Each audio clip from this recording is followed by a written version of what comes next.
O Senhor esteja convosco. Proclamação do Evangelho de Jesus Cristo, segundo Mateus.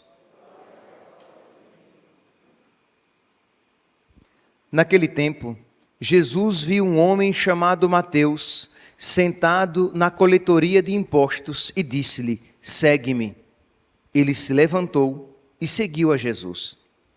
Enquanto Jesus estava à mesa na casa de Mateus, vieram muitos cobradores de impostos e pecadores e sentaram-se à mesa com Jesus e seus discípulos.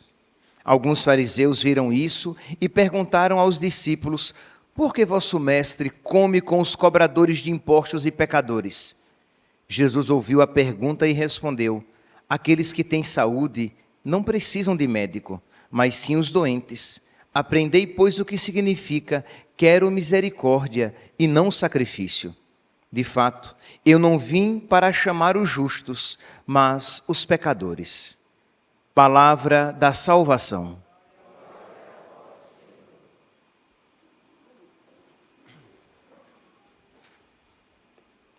Caríssimos irmãos e irmãs,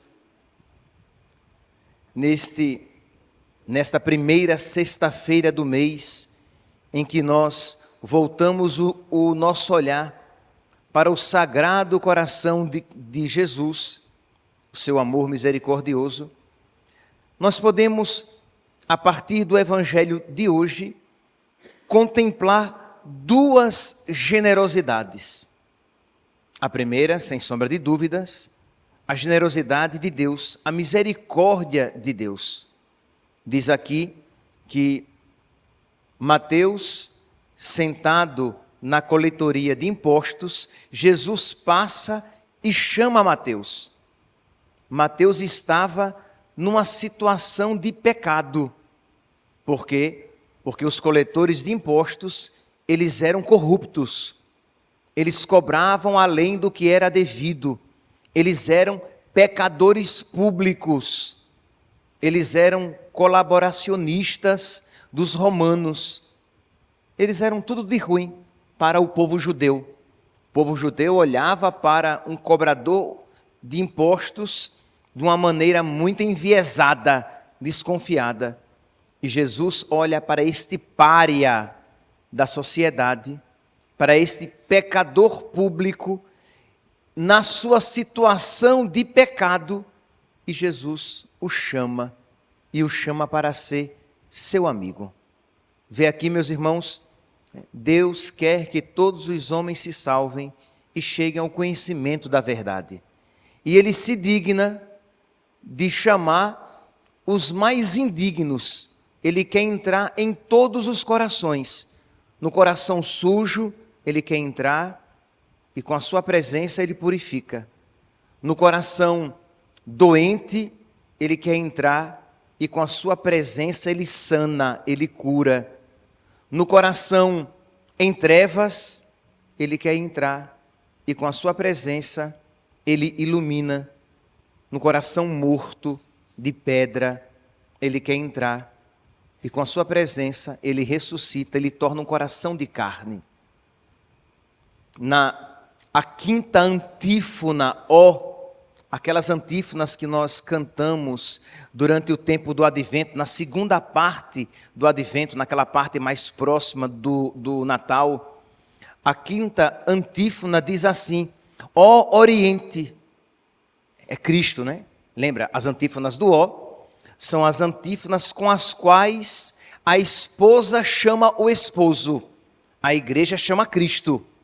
Então, ó Oriente, esplendor da luz eterna e sol de justiça, vinde e iluminai os que estão sentados nas trevas e à sombra da morte. Esse era Mateus. Ele estava sentado no seu pecado. Ele estava ali na coletoria de impostos. Ele estava pecando quando Jesus o chamou para ser seu apóstolo, para ser seu amigo.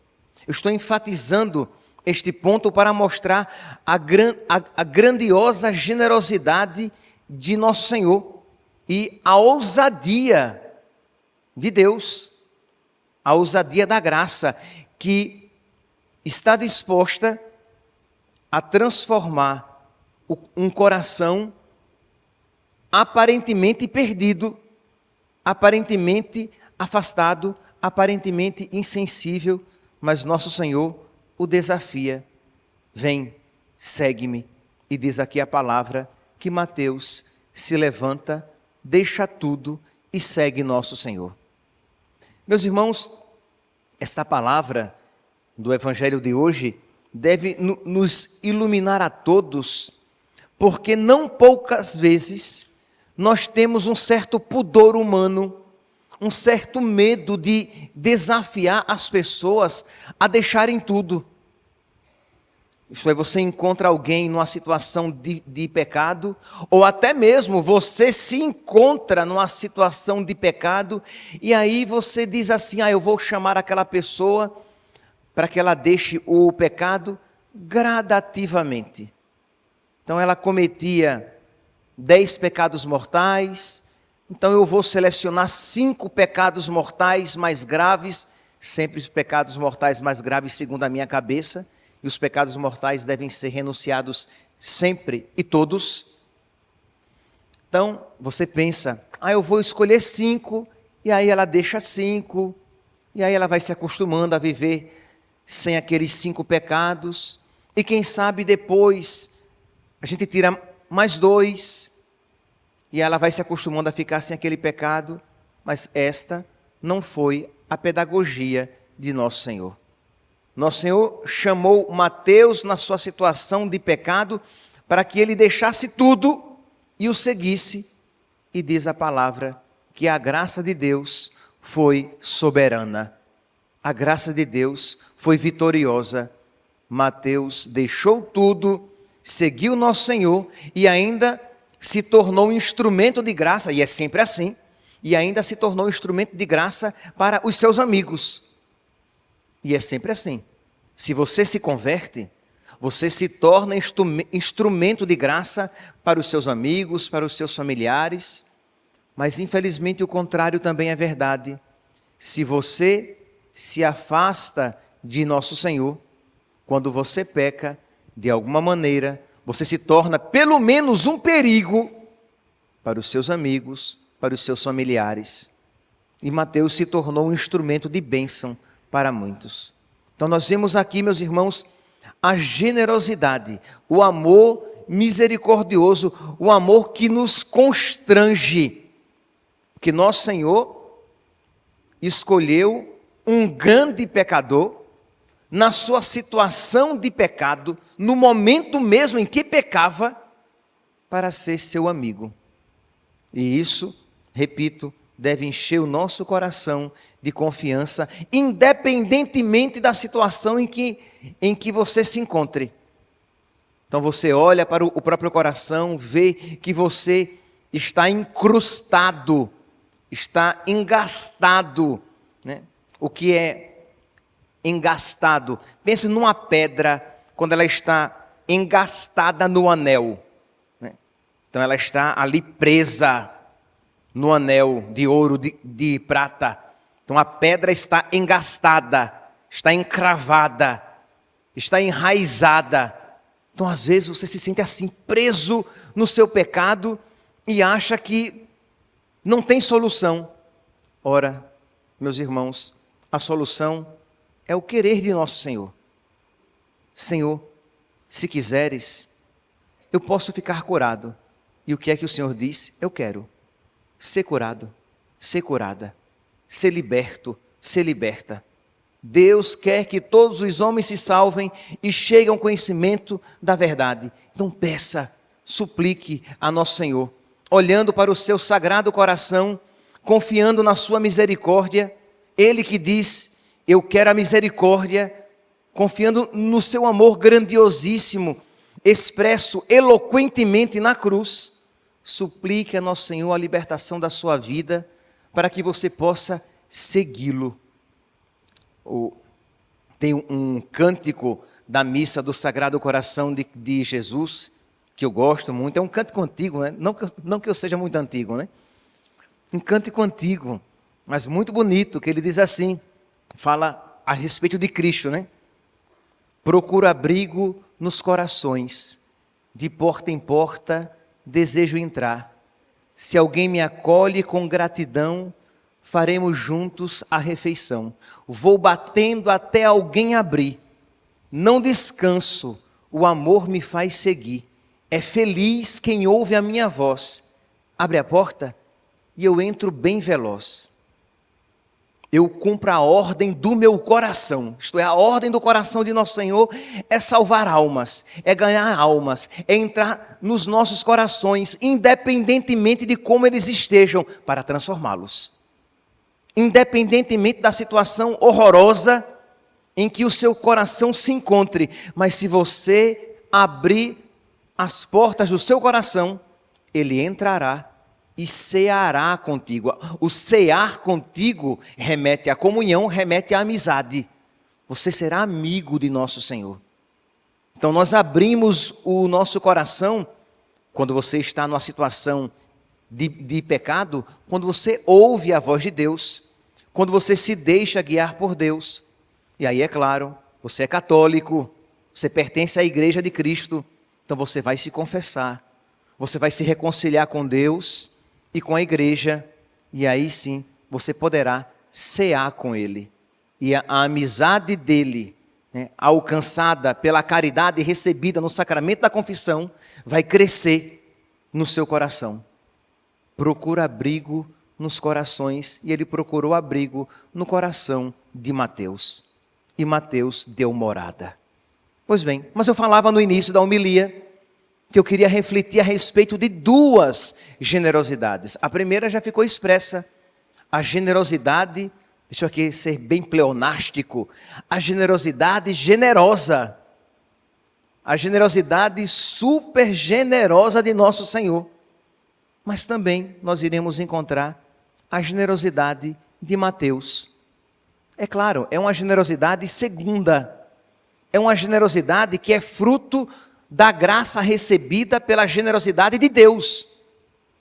Mas é generosidade, isto é, ele correspondeu com o chamado de nosso Senhor. Nosso Senhor disse, vem e segue-me. E ele seguiu. Ele poderia ter pensado, rapaz, olha o dinheiro que eu tenho. Eu vou deixar tudo para te seguir. E você é pobre?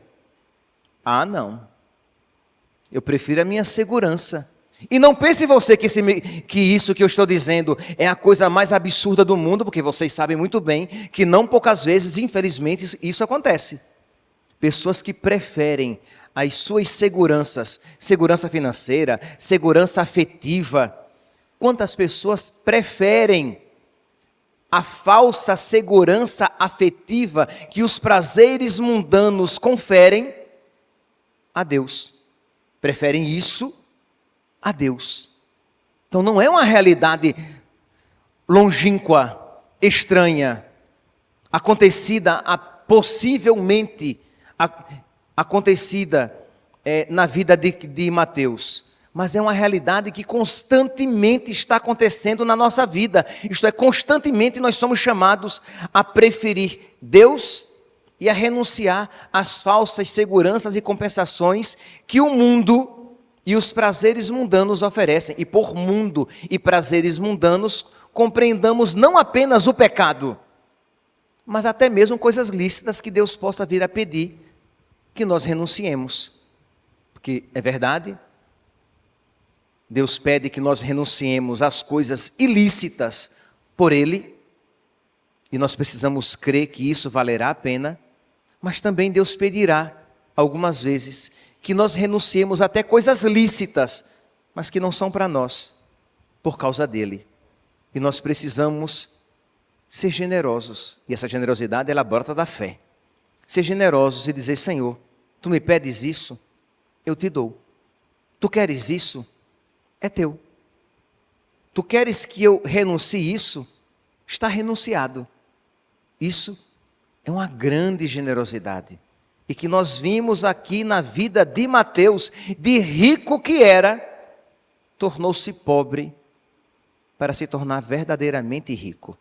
De possuído pelos bens que era, escolheu possuir a verdadeira riqueza que é Deus e tê-lo profundamente como amigo no seu coração. E a contraposição com a primeira leitura é gritante. A primeira leitura, retirada do livro do profeta Amós, apresenta aqui uns ricos apegados à sua riqueza e ladrões também. Por quê? Ouvi isto, vós que maltratais os humildes e causais a prostração dos pobres da terra. Vós que andais dizendo, Deus que lê os corações, leu os corações daqueles homens que se perguntavam, quando passará a lua nova para vendermos bem a mercadoria? Vender bem, isto é, quando vão passar as festas religiosas para que nós possamos ganhar dinheiro? Percebe? A preocupação deles não era a sua dedicação a Deus, o seu serviço a Deus, né? Porque quando nós participamos das liturgias, nós prestamos a Deus o serviço devido a Ele. Esses homens estavam preocupados com seus negócios. Quando é que essa lua nova vai passar logo e nós poderemos vender bem a nossa mercadoria? E o sábado? Quando é que ele vai passar logo, terminar logo, para darmos pronta saída ao trigo, para diminuir as medidas, roubar? Olha como eles são piedosos, eles não roubam no sábado. Não, no sábado eles nem podiam vender, né? Porque o serviço não era permitido, mas quando passar o sábado, poderemos vender e vamos roubar. Vamos diminuir as medidas, né? A pessoa vai achar que está comprando 1 quilo de trigo, quando na verdade está comprando apenas 800 gramas, mas pagando por um quilo. Então quando é que vai passar logo o sábado, que eu quero roubar, que eu quero ganhar dinheiro? Tá bom, pode parecer cômico, pode parecer cômica a maneira como eu estou falando, mas quantas pessoas deixam Deus de lado, abandonam Deus por causa dos seus negócios, abandonam a sua família por causa dos seus negócios, abandonam a vida de oração por causa dos seus negócios, tem tempo de trabalhar e trabalhar duro para ganhar dinheiro, mas não tem o mesmo entusiasmo, afinco, têmpera, gana para as coisas de Deus. É um trabalhador excepcional, é um homem focado, uma mulher dedicada, um homem empreendedor, mas para as coisas de Deus, um desastre. Assim eram esses homens aqui da primeira leitura, que além de tudo, eram ladrões. E a contraposição é Mateus, que também era ladrão, mas num determinado momento da sua vida, esteve disposto a tudo renunciar para atender com generosidade o chamado de Deus que lhe batia à porta do seu coração. Que hoje então, meus irmãos, nesta primeira sexta-feira do mês, nós peçamos a Deus que não deixe de bater no nosso coração. O livro do Apocalipse diz, eis que estou à porta e bato, se alguém abre eu entro e ceio, se não, ele vai embora. Então peçamos ao nosso Senhor que bata mais uma vez, que insista mais um pouco, que nos conceda mais uma vez a sua graça, para que vencendo as resistências do nosso coração, nós possamos ser verdadeiramente felizes, porque quando nós abrimos a porta do nosso coração, Ele entra e aí, então eu sou feliz. Como disse o cântico, né, que eu citei no início da homilia. Mas peçamos também por aqueles que nós rezamos, pelos nossos familiares, pelos nossos amigos, pelos nossos conhecidos que precisam de conversão. Peçamos a Deus por eles também nesta Santa Missa. Você que vai comungar, alcance esta graça. Entenda aqui, roube esta graça do coração de nosso Senhor, que quer ser roubado. Isso Ele quer que você tome, isto é, que você suplique a nosso Senhor, que você diga, Senhor, nós estamos celebrando o seu sagrado coração, o seu misericordiosíssimo coração, o seu generoso coração, e eu te peço pela conversão. E aí você cita o nome dessas pessoas por quem você está rezando, sabendo que esta súplica que você está fazendo, ela é suscitada pelo Espírito Santo, porque Deus quer que todos os homens se salvem e cheguem ao conhecimento da verdade. Louvado seja nosso Senhor Jesus Cristo. Para sempre seja louvado.